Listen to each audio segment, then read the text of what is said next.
Hi everyone, I'm Ken from CryptoTradingKS and the inventor of the CTKS method. Today we're going to look at risk and how to better manage it by reading the charts and applying CTKS three-dimensional risk management. If you want to profitably trade or invest, these ideas are critical to understand. To gain insights not found anywhere else on YouTube, please like and subscribe and become part of our global CTKS family. We'd love to have you here. We do deeper dives inside the CTKS Masterclass. Links are in the description of this video. Let's run the numbers. In yesterday's video, we looked at the CTKS risk indicator and said the risk was coming out of the market. What does that actually mean? When risk comes out of the market, we expect prices to decline. It wasn't a certainty the prices would decline, it was just a stack probability, and that's what we have to do as professionals, stack probabilities. If you missed yesterday's video, episode 869, please have a look, it's very, very good. You can also better understand risk by reading the charts. What I've done here is to just highlight Bitcoin's price action. Why have I done that? Because when you look at Bitcoin's price action, it's literally one of the riskiest asset classes on the planet. It's highly, highly volatile. This also means you can use Bitcoin's relative price action as a forward indicator of market sentiment. Just by gaining a bird's eye view of these charts, you should already see a couple of things. Bitcoin is going up while the VIX, the fear gauge of the market, is going down. Bitcoin moves with the Nasdaq 100. What about bond prices? Bitcoin moves with bond prices. What about yields? Yields moves inversely. What about gold? Pretty much smack bang on. And what about the DXY? Inversely. What about oil? Well, it's a little bit mixed. Inverse and then coinciding. What you can actually see is that you can use these 8 charts to stack your probabilities. What do I mean by that?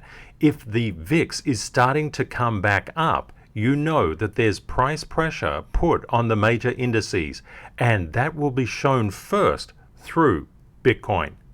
What else could you do? If yields are coming up, we expect the DXY to come up also, and we understand that inverted relationship between yields and the DXY and Bitcoin and the major indices and the stock market. It all matters. This is how you can better understand risk by reading the charts, but there's much, much more to it. Masterclass students, you get my live chart in TM6. It's critically important to apply daily three-dimensional risk management strategies to your portfolio and also to your thinking. The thinking is the most important part. How does these three-dimensional risk management codes work? You first of all assess what the market is doing. In the past 24 hours, we'll look into it, but the market basically came down inside crypto. What is this secondary factor here? This is the forward 24-hour projection that you make. Do you think it's going to come down, going to go neutral, or going to go up? And you put a percentage, you just boil the dominant percentage up to the top part. And then your portfolio, if the market went down, what would your portfolio do? How much of your portfolio would go down? How much would stay neutral? And how much would go up? Then how in sync do you feel with the market? This synchronization factor is really important. When you are desynchronized, the market takes money from you. When you are synchronized, you get paid. It's that simple. Other people don't pay you, the market pays you. Always remember, you control the trade or investment, but the market controls the return. And that return is based on your active learning, your knowledge and your courage. The market always penalizes blame and gambling. But why does it penalize blame? Because you get stuck in a position. You try to force your will on the market. The market will never know you. The market doesn't know any of us. We need to move with the market and not fight against it. Part of managing risk and part of doing your three-dimensional code is to understand that you are dedicated and committed. You either win or learn, but never blame. This is a critically important thing. Winning or learning, that's the key. In yesterday's video, we looked at gold and we did our three-dimensional thinking. We can see that the market structure weakened considerably and gold came down. Remember that association between gold and Bitcoin. A lot of people say it's opposite. We just look at the chart, we know what it is. Markets are often subjected to dramatic sell-offs and dramatic recoveries. Retesting is part of the process. And what I mentioned yesterday, even if we get downward negative action, beware of the retest. We did have negative price potential come through the market, and our kind of estimate of that basic downward movement was pretty much on par. But that's not really the issue. What the issue is to understand where price can go. What we saw was it wasn't going positive. It was, for a while, it was going flat, but then when it cut through this smart money once buy level, turned to sell level from 1998 to 2000, it went down dramatically. It was caught by the next smart money buy level from 1978 to 1981, but it reversed on the lower one around 1972. And what did it do? It tried to make its way all the way back up to 1998. Gold is currently trading at 1995. Inside the masterclass, there's very definite ways of looking at price behavior and seeking to understand where price may go. We draw up, using the CTKS method, the Stanfield zones and the Stanfield levels, the SCs and the SLs. We also look at recent indicative price because it's important to understand what retail is thinking. What we also understand is that when we do a forward projection, and I'm going to do a little bit of 3D thinking here for you, we want to understand what retail is looking at. We're not looking at the chart from a retail perspective. We're trying to understand herd mentality. Why is that? Because a lot of people only ever look at recent indicative price. For example, this high on gold creates a resistance line coming through here. People will unfortunately think that is the true resistance. It is not. The true resistance is above 2014. So what happens when things get into this zone? You may find a lot of people covering their short positions and getting an upward spike. Just something to bear in mind. What happened here? A lot of longs got liquidated. This is what causes these kind of spikes. Spikes up, shorts getting liquidated. Spikes down, longs getting liquidated.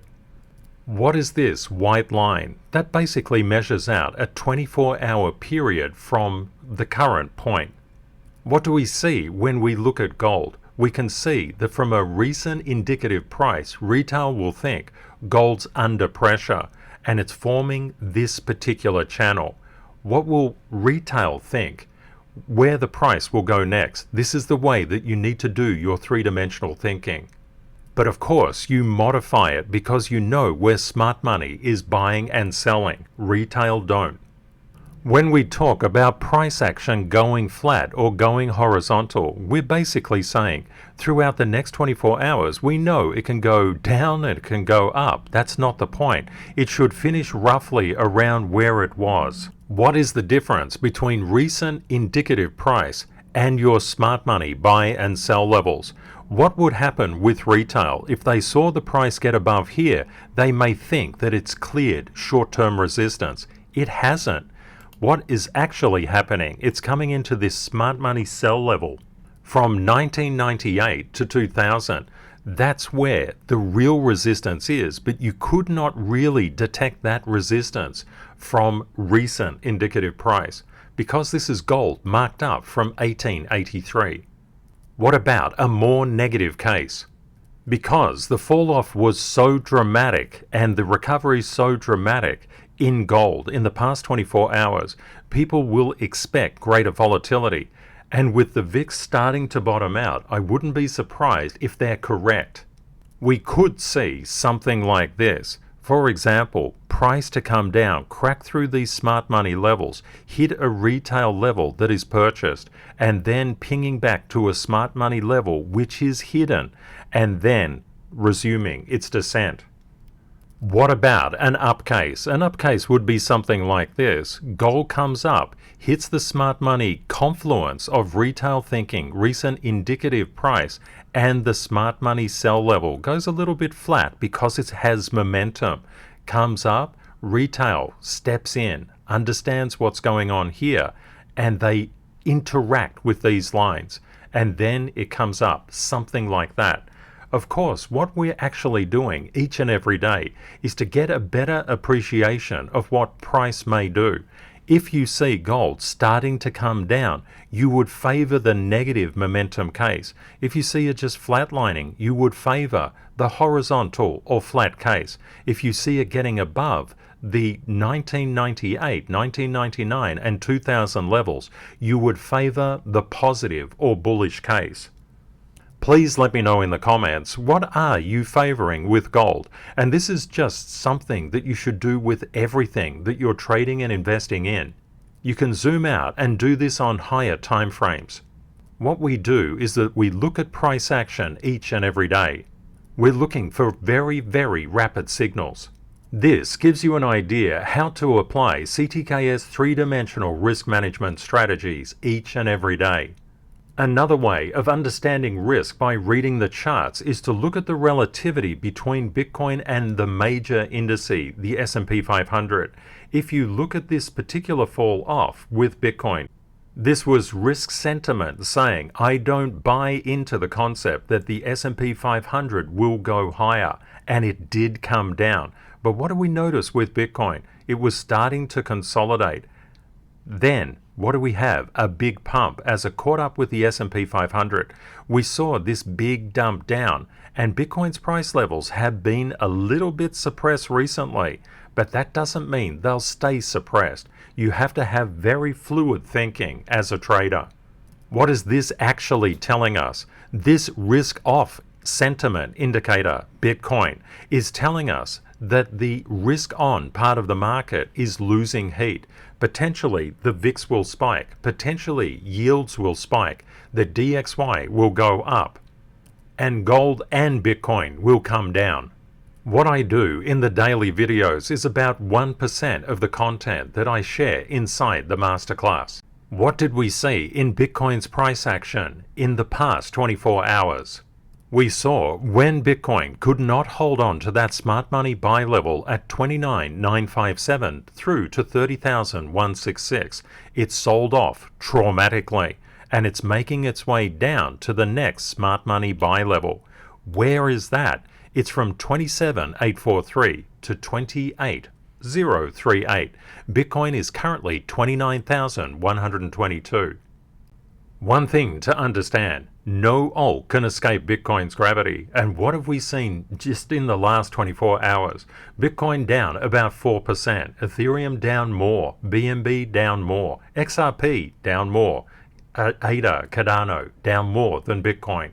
The greatest gainers in the past 24 hours, BitTorrent has just come up recently, and then we can see just pretty much all stable coins.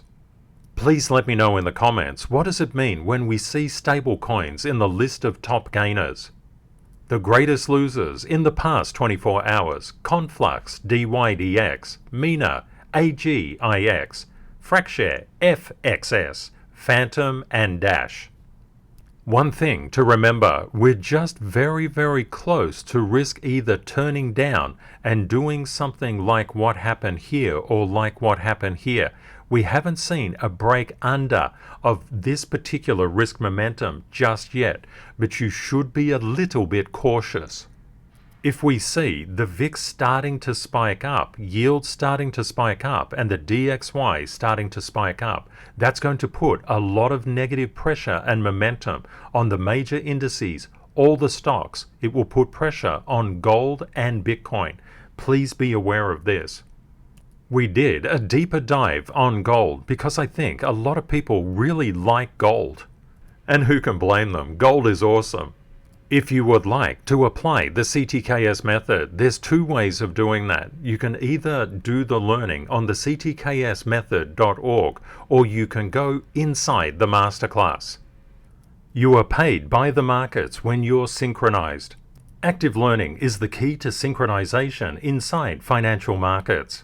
Please let me know in the comments, which way do you think gold is going and which way do you think Bitcoin is going? Up, down, or neutral? Have a great day or night ahead, my friends, and Kate and I look forward to catching up with you again tomorrow. Bye for now.